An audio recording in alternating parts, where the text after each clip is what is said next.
करता हूँ। दोस्तों, आज की इस वीडियो में हम गवर्नर जनरल वाइसराय एक मजेदार कहानी की तरह आज की इस वीडियो में हम डिस्कस करने वाले हैं। तो हम बंगाल के गवर्नर जनरल और भारत के गवर्नर जनरल के बारे में आज की सेशन में डिस्कस करेंगे। तो हम किन किन गवर्नर जनरल के बारे में डिस्कस करेंगे तो उनके नेम जान लेते हैं।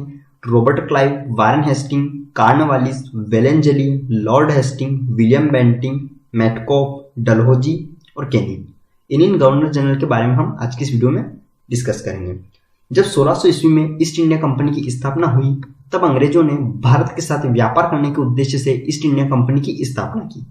उस समय दिल्ली में मुगल बादशाह जहांगीर का शासन था। अंग्रेजों ने मुगल बादशाह जहांगीर से अनुमति मांगी और जहांगीर ने उन्हें अनुमति दे दी और अंग्रेजों ने भारत के साथ व्यापार करना शुरू कर दिया। ठीक है। उसके बाद 1757 में ब्रिटिश लोगों ने बंगाल पर आक्रमण किया, जो प्लासी के युद्ध के नाम से जाना जाता था। आप सभी को बहुत अच्छी तरह से पता है कि 1757 में प्लासी का युद्ध हुआ था। उसके बाद अंग्रेजों ने अपना शासन बंगाल पर भी स्थापित कर लिया प्लासी युद्ध के बाद। ठीक है। और यह युद्ध ब्रिटिश सरकार ने रॉबर्ट क्लाइव के नेतृत्व में लड़ा था। इसलिए ब्रिटिश ईस्ट इंडिया कंपनी के भारत में संचालन करने हेतु बंगाल का पहला गवर्नर किसे चुना गया, तो वो चुना गया रॉबर्ट क्लाइव को। ध्यान दीजिएगा यहाँ पे कि भारत में नियुक्त होने वाला बंगाल का पहला गवर्नर कौन था, तो रॉबर्ट क्लाइव था। ठीक है। अब हम रॉबर्ट क्लाइव के बारे में डिस्कस करेंगे। तो उससे पहले हम एक ओवररिव्यू जान लेते हैं। जब 1757 में प्लासी का युद्ध हुआ तब ब्रिटिश सरकार का सर्वोच्च पद बंगाल का गवर्नर जनरल के नाम से जाना जाता था। उसके बाद जब 1773 में रेगुलेटिंग एक्ट पारित हुआ तब भारत सरकार का मतलब ब्रिटिश सरकार का सर्वोच्च पद बंगाल के गवर्नर जनरल के नाम से जाने लगा।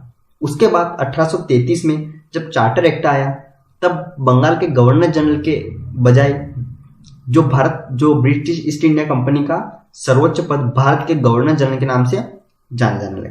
उसके बाद 1858 में इसे वाइसराय कर दिया गया और जब 1947 में भारत आजाद हुआ तब इसे वापस गवर्नर जनरल के नाम से जाने लगा, जब तक कि भारत का संविधान लागू हुआ था। ठीक है। अब हम गवर्नर जनरल के बारे में डिस्कस करेंगे। तो मैं आपको सबसे पहले एक बता देता हूं कि डिस्कस करने से पहले आप गवर्नर जनरल के नाम याद करने पर ध्यान मत दीजिएगा। इनके काम से इनका नाम याद करने की कोशिश करिएगा, तो आपके लिए बहुत ही बेनिफिट रहेगा। ठीक है। अब हम डिस्कस करेंगे रॉबर्ट क्लाइव के बारे में। तो इनके शासनकाल में रॉबर्ट क्लाइव ने अपने शासन के दौरान द्वैध शासन व्यवस्था को लागू किया। द्वैध शासन व्यवस्था यानी डायर की व्यवस्था। अब आपको यहाँ कंफ्यूजन होगा कि द्वैध शासन व्यवस्था ये क्या होती है। यानी द्वैध शासन व्यवस्था की बात की जाए तो ऐसी व्यवस्था जो दो शासक के हाथों में हो उसे द्वैध शासन या डायर की व्यवस्था कहा जाता है। ठीक है। अब भारत इसका सबसे एक अच्छा उदाहरण है। यहाँ जो शासन व्यवस्था है वो दो शासक के हाथ में, एक केंद्र सरकार और राज्य सरकार। केंद्र सरकार के अंतर्गत ट्रांसपोर्ट, करेंसी, ये सारी चीजें आती है और राज्य सरकार के अंतर्गत स्वास्थ्य, पुलिस, शिक्षा, ये सभी राज्य सरकार के अंतर्गत आती है। तो जब ईस्ट इंडिया कंपनी में जब रॉबर्ट क्लाइव का शासन था तो इन्होंने बंगाल का नवाब और ईस्ट इंडिया कंपनी, ये दो शासन व्यवस्था है। इस तरह से रॉबर्ट क्लाइव के समय में प्रशासन जो था वो बंगाल का नवाब चलाता था, यानी शासन व्यवस्था दो शासन के हाथ में थी। तो जो प्रशासन था बंगाल का वो नवाब चलाता था और पूरा सब सैनिक व संरक्षण ये सब ईस्ट इंडिया कंपनी के हाथों में थे।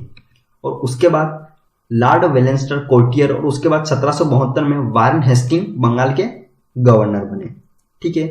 तो कौन बने बंगाल के गवर्नर? Warren Hasting. जो लॉर्ड वेलेस्टर कोर्टियर ये जो गवर्नर ये इतने इंपॉर्टेंट नहीं है, इनके बारे में इसलिए हम थोड़ा बहुत डिस्कस नहीं करेंगे। जो इंपॉर्टेंट है उनके बारे में सबसे पहले डिस्कस करेंगे, जो सबसे पहले एग्जाम में पूछे जाते हैं। ठीक है। तो हम वारेन हेस्टिंग के बारे में बात करें तो इनके शासनकाल में 1774 में यानी 1773 में रेगुलेटिंग एक्ट आया और इसके बाद यह है वारेन हेस्टिंग जो बंगाल का गवर्नर था वो बंगाल के गवर्नर जनरल के नाम से जाने लगा। यानी बात करें तो बंगाल का आखिरी गवर्नर कौन था, तो बंगाल का आखिरी गवर्नर कौन था? Warren Hasting. और बंगाल का पहला गवर्नर जनरल, ध्यान दीजिएगा दोस्तों, बंगाल का पहला गवर्नर जनरल कौन था, तो वो था वारेन हेस्टिंग। यानी आखिरी वारेन हेस्टिंग और गवर्नर जनरल पहला, ये वारेन हेस्टिंग बने।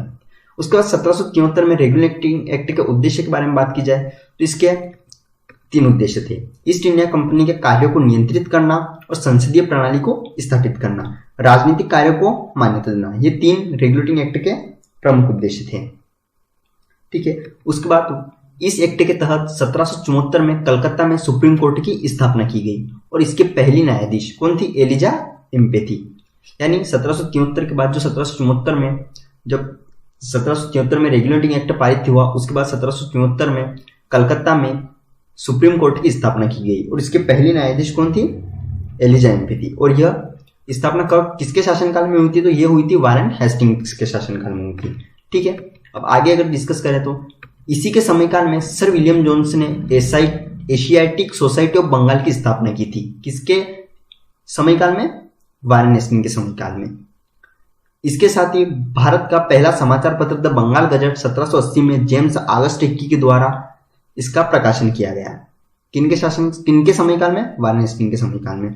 उसके बाद पिट्स इंडिया एक्ट जो रेगुलेटिंग एक्ट था 1773 में जो पारित किया गया था, उसकी कमजोरी को दूर करने के लिए अंग्रेजों के हितों की रक्षा के लिए 1784 ईस्वी में ब्रिटिश संसद ने पिट्स इंडिया एक्ट पारित किया। इसके तहत इंग्लैंड में एक नियंत्रण बोर्ड की स्थापना की गई। तो वारेन हेस्टिंग को पिट्स इंडिया एक्ट पसंद नहीं था, तो इसके विरोध में वारेन हेस्टिंग ने इस्तीफा दे दिया और इंग्लैंड चले गए। वहां जाने के बाद उन पर ब्रिटिश पार्लियामेंट ने महाभियोग चलाया, पर संसद ने उन्हें सभी आरोपों से मुक्त कर दिया था। इसके बाद जो लॉर्ड कॉर्नवालिस वो बने अगले गवर्नर जनरल। यानी अगला बंगाल के गवर्नर जनरल कौन बने? तो लॉर्ड कॉर्नवालिस। ये है लॉर्ड कॉर्नवालिस। ये 1773 में जब रेगुलेटिंग एक्ट आया, तो इसके बाद जब लॉर्ड कॉर्नवालिस को बंगाल के गवर्नर जनरल बनाया गया, तो लॉर्ड कॉर्नवालिस को भारत में सिविल सेवा और पुलिस का जनक माना जाता है। इन्होंने अपने समयकाल में तीन प्रमुख काम किए थे: सिविल सेवा, पुलिस व्यवस्था और स्थायी बंदोबस्त। इनके बारे में हम डिस्कस करते हैं तीनों के बारे में। सबसे पहले आती है सिविल सेवा। तो आपको पता ही है कॉर्नवालिस को भारत में सिविल सेवा का जनक कहा गया है और सिविल सेवा के अधीन उच्च पदों की नियुक्ति कंपनी के कानून के द्वारा की जाती थी। तो ये बात ध्यान रखिएगा। और एक और बात इंपॉर्टेंट है जो कि बहुत इंपॉर्टेंट है, उच्च पदों की नियुक्ति हेतु प्रतियोगिता परीक्षा की शुरुआत आगे चलकर लॉर्ड डलहौजी ने की थी। ये मैं आपको आगे जब लॉर्ड डलहौजी का समयकाल आएगा तब उनके शासनकाल में बताऊंगा मैं। ठीक है, उसके बाद आता है पुलिस व्यवस्था। तो कॉर्नवालिस ने प्रत्येक जिले में पुलिस थाने की स्थापना की और कुछ पुलिस कर्मचारी भी नियुक्त किए। स्थायी बंदोबस्त। जब 1793 में बंगाल, बिहार, उड़ीसा में भूमिकर योजना लागू की, जिसके तहत जमींदारों को भू राजस्व का 90% भाग कंपनी को देना होता था और 10% भाग अपने पास रखना होता था। इस योजना को सर जॉन शोर ने बनाया था। ठीक है, उसके बाद श्री लॉर्ड कॉर्नवालिस के समयकाल में श्री रंगपट्टनम की संधि भी हुई थी। लॉर्ड कॉर्नवालिस ने अपने समयकाल में टीपू सुल्तान के साथ श्री रंगपट्टनम की संधि भी की थी। अब रंगपट्टनम ये क्या है? ये जगह है जो मैसूर से 9 किलोमीटर दूर कावेरी नदी के टापू पर स्थित है और लॉर्ड कॉर्नवालिस ने इसकी घेराबंदी करवाई थी। उस समय इस किले पर हैदर अली और उसका पुत्र टीपू सुल्तान राज किया करते थे।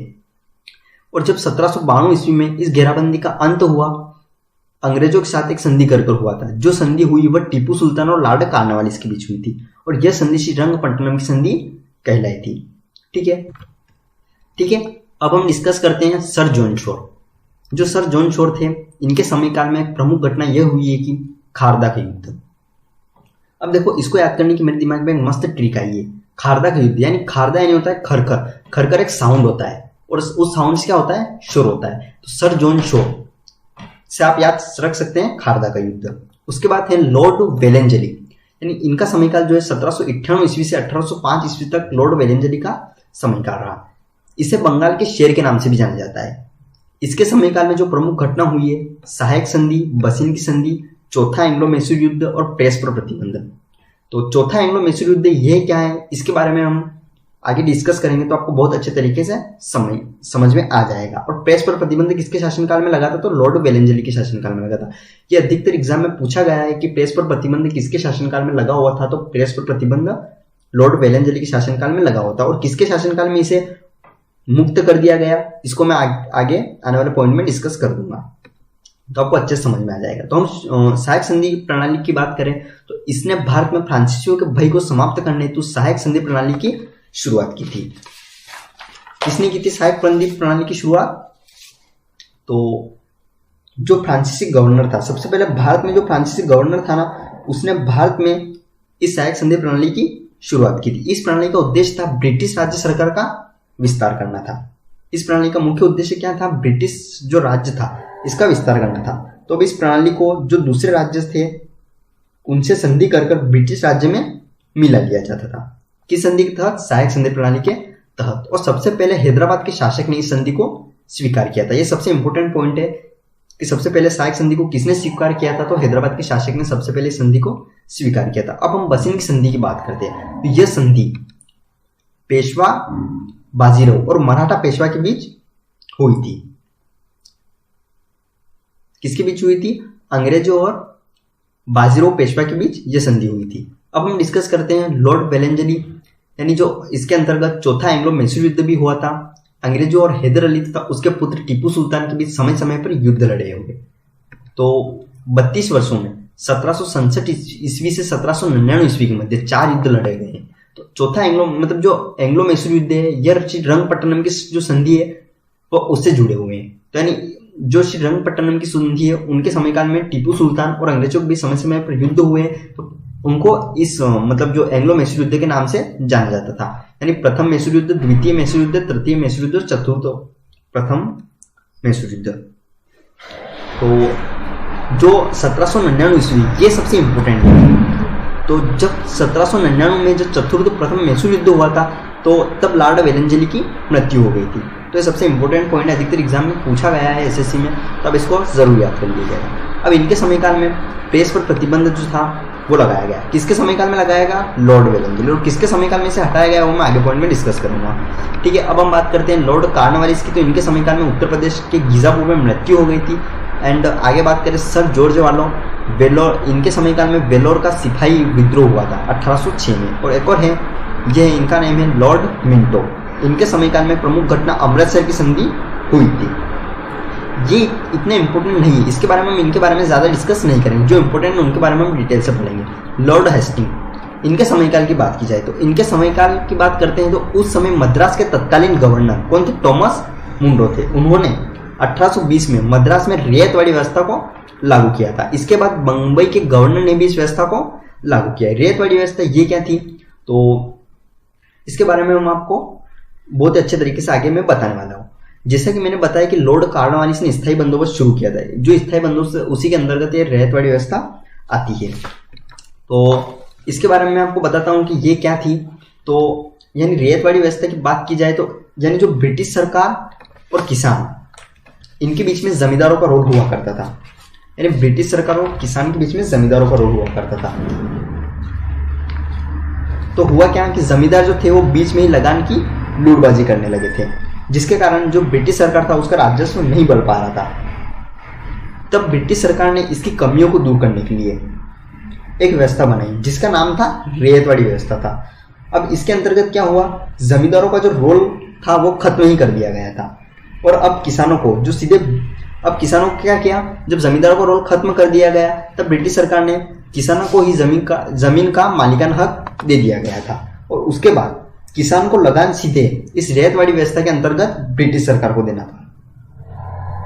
अब उसके बाद क्या हुआ, जो किसान को लगान सीधे ब्रिटिश सरकार को देना था और जो किसान लगान नहीं देता था उसे जमीन छीन ली जाती थी इस रियायतवाड़ी व्यवस्था के अंतर्गत। और रियायतवाड़ी व्यवस्था सबसे पहले मद्रास में लागू हुई थी और मद्रास में कहा लागू हुई थी? तो 12 मील में शुरू हुई थी।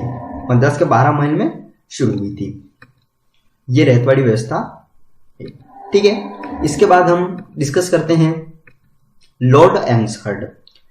ये इतना इंपॉर्टेंट नहीं है। इसके बाद आता है लॉर्ड विलियम बेंटिंग, इनका सबसे महत्वपूर्ण है तो इनके बारे में आप बिल्कुल ध्यान रखिएगा। 1828 से 1835 ईस्वी तक इनका समयकाल रहा। लॉर्ड विलियम बेंटिंग, इनके समयकाल में 1833 ईस्वी में चार्टर एक्ट आया जिसके तहत बंगाल का गवर्नर जनरल अब भारत का गवर्नर जनरल कहने लगा। ध्यान रखिएगा दोस्तों, इस तरह लॉर्ड विलियम बेंटिंग भारत का पहला गवर्नर जनरल बना और बंगाल का आखिरी गवर्नर जनरल कौन था? तो लॉर्ड विलियम बेंटिंग था। और जब चार्टर एक्ट आया तब बंगाल का गवर्नर जनरल भारत के गवर्नर जनरल के नाम से कहलाने लगा।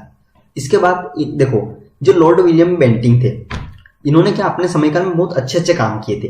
तो आपको इसका उल्टा ये होगा कि इन्होंने बुरे कामों पर बैन लगा दिया गया था। तो इसे आप बहुत अच्छी तरह से याद कर सकते हैं, कभी एग्जाम में पूछा जाता है। तो इन्होंने अपने समयकाल में बुरी बुरी चीजों पर बैन लगा दिया गया था। बेंटिंग से याद रख सकते हैं कि लॉर्ड विलियम बेंटिंग ने बुरी बुरी चीजों पर बैन लगा दिया था और अच्छे अच्छे कार्य किए। जैसे कि इनके कार्यों की बात की जाए तो राजा राममोहन राय के साथ मिलकर सती प्रथा पर बैन लगा दिया था, ठगी प्रथा पर बैन लगा दिया था। 1835 ईस्वी में इन्होंने कोलकाता में मेडिकल कॉलेज की स्थापना की, यह भी एक अच्छा कार्य। अंग्रेजों में भारत में उच्च शिक्षा को माध्यम बनाया, नहरें सड़कें जैसी कई सार्वजनिक सुधार किए। तो इन्होंने अपने समयकाल में बहुत ही अच्छे अच्छे कार्य किए थे। उसके बाद आता है चार्ल्स मेटकॉफ। ठीक है, इनके समयकाल में बात की जाए तो इनके शासनकाल में प्रेस की स्वतंत्रता दिलाने का प्रमुख काम किया गया था। देखिए ध्यान रखिएगा, इनके समयकाल में मैंने आपको बताया था कि किसके समयकाल में प्रेस पर बैन लगा दिया गया था।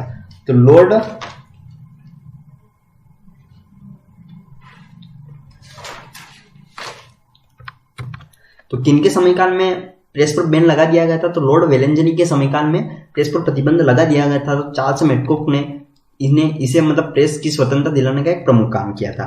उसके बाद आता है ऑकलैंड, उसके बाद एलनबरो, उसके बाद लॉर्ड हॉर्नडी। ये इतना इंपॉर्टेंट नहीं है, इसलिए इनके बारे में कुछ डिस्कस करेंगे। तो लॉर्ड एलनबरो के शासनकाल में दास प्रथा का अंत और रविवार की छुट्टी का शुरुआत हुई थी। और लॉर्ड हॉर्डिंग के समयकाल में फर्स्ट एंग्लो सिख वार हुआ था। उसके बाद हम बात करते हैं लॉर्ड डलहौजी की।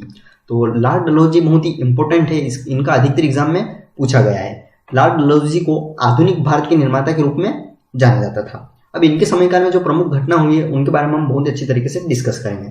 इनके समयकाल में रेलवे का विकास हुआ, यानी पहली रेलगाड़ी 1853 ईस्वी में मुंबई से थाने तक चली थी, आपको पता ही है इसके बारे में। तो संचार प्रणाली का विकास हुआ, पहली संचार सेवा आगरा और कलकत्ता के बीच शुरू की गई। उसके बाद 1854 में डाकघर अधिनियम पास हुआ, जिसके तहत पहली बार डाक टिकटों का प्रचलन शुरू हुआ। ध्यान रखिएगा, डाक टिकट का प्रचलन किस सन में शुरू हुआ था? तो 1854 में। सिविल सेवा के अधीन पदों की नियुक्ति कंपनी के कानून के द्वारा की जाती थी, पर इसने सिविल सेवा के अधीन पदों की नियुक्ति के लिए प्रतियोगिता परीक्षा की शुरुआत की थी। ये मैंने आपको पहले डिस्कस किया था कि प्रतियोगिता परीक्षा की शुरुआत किसने की थी? तो वह की थी लॉर्ड डलहौजी ने। यह बहुत बार एग्जाम में पूछा गया है। और इनके समयकाल में पहले भारतीय आईएएस सत्येंद्रनाथ टैगोर 1863 में बने थे। उसके बाद हम डिस्कस करते हैं हड़प नीति या व्यक्तिगत का सिद्धांत। इसे यानी हड़प नीति या व्यक्तिगत का सिद्धांत, इसे इंग्लिश में कहा जाता है डॉक्ट्रिन ऑफ लैप्स भी कहा जाता है। यानी डलहौजी ने इस नीति को ब्रिटिश साम्राज्य का विस्तार करने के लिए, ब्रिटिश साम्राज्य का विस्तार करने के उद्देश्य से लागू किया था। इस नीति के अनुसार वे राज्य जिनका कोई अधिकार नहीं था उनसे शासन करने का अधिकार छीनकर उस राज्य को ब्रिटिश राज्य में मिला लिया जाता था। किसके तहत? डॉक्ट्रिन ऑफ लैप्स यानी हड़प नीति या व्यक्तिगत का सिद्धांत के तहत। ठीक है, उसके बाद हम हड़प नीति के तहत ब्रिटिश राज्य में विलय होने वाला पहला राज्य जो था वह था सतारा, यानी उसे महाराष्ट्र कहा जाता है। पहले महाराष्ट्र को सतारा के नाम से जाना जाता था। आगे चलकर जयपुर, बुंदेलखंड और संबलपुर, उड़ीसा, झांसी, उत्तर प्रदेश आदि राज्यों को इस नीति द्वारा ब्रिटिश राज्य में मिला लिया गया था। यह है भारत के अंतर्गत सतारा यानी महाराष्ट्र राज्य। उसके बाद लॉर्ड कैनिंग, इनका समयकाल जो 1856 से 1862 ईस्वी तक रहा। और लॉर्ड कैनिंग इन्हीं के शासनकाल में 1857 ईस्वी का विद्रोह हुआ था। इसी विद्रोह के बाद भारत का शासन ईस्ट इंडिया कंपनी के हाथों से लेकर ब्रिटिश सरकार के हाथों में दे दिया गया था। यानी लॉर्ड कैनिंग को भारत का पहला वायसराय बनाया गया था। ध्यान रखिएगा, ईस्ट इंडिया कंपनी द्वारा नियुक्त भारत में आखिरी गवर्नर जनरल कौन था? तो वह लॉर्ड कैनिंग। यानी ईस्ट इंडिया कंपनी द्वारा नियुक्त भारत का आखिरी गवर्नर जनरल कौन था? तो लॉर्ड कैनिंग था। और भारत का पहला वायसराय किसे बनाया गया था? तो लॉर्ड कैनिंग को बनाया गया था। ठीक है, ये आपके सभी जो भारत के बंगाल के गवर्नर जनरल और भारत के गवर्नर जनरल और वायसराय और फिर भारत का गवर्नर जनरल के बारे में डिस्कस कर लिया है। अब हम कुछ क्वेश्चंस के बारे में डिस्कस कर लेते हैं जिनसे आपको पढ़ने में बहुत ही अच्छा लगेगा। आप इस लेक्चर को 2 से 3 बार डिस्कस करिएगा, तब आपको बहुत ही अच्छे तरीके से समझ में आ जाएगा। भारत में नियुक्त होने वाला बंगाल का पहला गवर्नर कौन था? ये हमने बिल्कुल फर्स्ट में डिस्कस किया था, तो वह थे रॉबर्ट क्लाइव। उसके बाद हम बात करें तो द्वैध शासन को किसने लागू किया था? मैंने आपको बताया था द्वैध शासन यानी जो शासन व्यवस्था 2 शासकों के हाथों में होती है उसे द्वैध शासन व्यवस्था कहा जाता है। तो यह भी रॉबर्ट क्लाइव के शासनकाल में रॉबर्ट क्लाइव ने लागू किया था। उसके बाद रेगुलेटिंग एक्ट किस ईस्वी में आया है, तो यह आया था 1773 में रेगुलेटिंग एक्ट आया था। उसके बाद हम बात करते हैं प्रथम बार सुप्रीम कोर्ट की स्थापना किस ईस्वी में की गई, तो ये 1774 ईस्वी में की गई। तो इसकी प्रमुख कौन थी, एलिजा एम्पे थी। मैंने आपको बताया है, इस लेक्चर को आप 2 से 3 बार डिस्कस करेंगे तो आपको बहुत ही अच्छे तरीके से समझ में आ जाएगा। उसके बाद हम बात करते हैं एशियाटिक सोसाइटी ऑफ बंगाल की स्थापना किसने की थी, तो ये की थी सर विलियम जोन ने। उसके बाद सिविल सेवा और पुलिस का जनक किसे कहा जाता है, तो यह कहा जाता है लॉर्ड कॉर्नवालिस को सिविल सेवा और पुलिस का जनक कहा जाता है। उसे बंगाल के शेर के नाम से किसे जाना जाता था, तो इस लेक्चर में हमने बहुत अच्छे तरीके से डिस्कस किया था किसे जाना जाता है, तो लॉर्ड वेलेंजली को जाना जाता है। उसके बाद भारत का पहला गवर्नर जनरल कौन था, तो यह था लॉर्ड विलियम बेंटिक। उसके बाद हम बात करते हैं अगले क्वेश्चन की, यानी चौथा अंगल मैसूर युद्ध कब हुआ था। यह मैंने आपको बताया था, बहुत ही इंपोर्टेंट है। इनके समयकाल में जो लॉर्ड वेलेंजली थे उनकी मृत्यु हो गई थी, तो यह हुआ था 1799 में। उसके बाद रविवार की छुट्टी की शुरुआत किसके शासनकाल में हुई थी, तो लॉर्ड एलनबरो के शासनकाल में हुई थी। अब आप मुझे इस वीडियो को पूरा पढ़ने के बाद आप मुझे कमेंट बॉक्स में जरूर बताएं कि रविवार की छुट्टी की शुरुआत किस सन में हुई थी। आज की इस वीडियो के कमेंट बॉक्स में जरूर लिखिए। ओके, निम्न में से किसके शासनकाल में प्रेस पर प्रतिबंध लगा दिया गया था, तो वह लगाया था लॉर्ड वेलेंजली के शासनकाल में। उसके बाद अगला क्वेश्चन है आधुनिक भारत के निर्माता के रूप में किसे जाना जाता है, तो किसे जाना जाता है, लॉर्ड डलहौजी को जाना जाता है। पहले भारतीय आईएएस कौन बने थे, तो ये मैं आपको डिस्कस कर चुका हूं कौन बने थे। गेस कीजिए, आपने लेक्चर पढ़ा होगा तो बिल्कुल आपको याद होगा। तो वो बने थे सत्येंद्र नाथ टैगोर, भारत के पहले आईएएस बने थे। उसके बाद लास्ट 14 क्वेश्चन है, भारत का पहला वायसराय निम्न में से किसे बनाया गया था, तो वो बनाया गया था लॉर्ड कैनिंग को। उसके बाद लास्ट क्वेश्चन है श्रीरंगपट्टनम की संधि निम्न में से किसके शासनकाल में हुई थी, तो ये हुई थी लॉर्ड कॉर्नवालिस के शासनकाल में। ओके दोस्तों, आज के इस वीडियो का मैंने पूरा बहुत ही अच्छे तरीके से लेक्चर को आपको समझाया। अगर आप बिल्कुल दिल से समझने की कोशिश करेंगे तो आपको बहुत ही अच्छे तरीके से समझ में आएगा। And thank you so much for watching the video. Please like share and subscribe channel. Okay, thank you so much.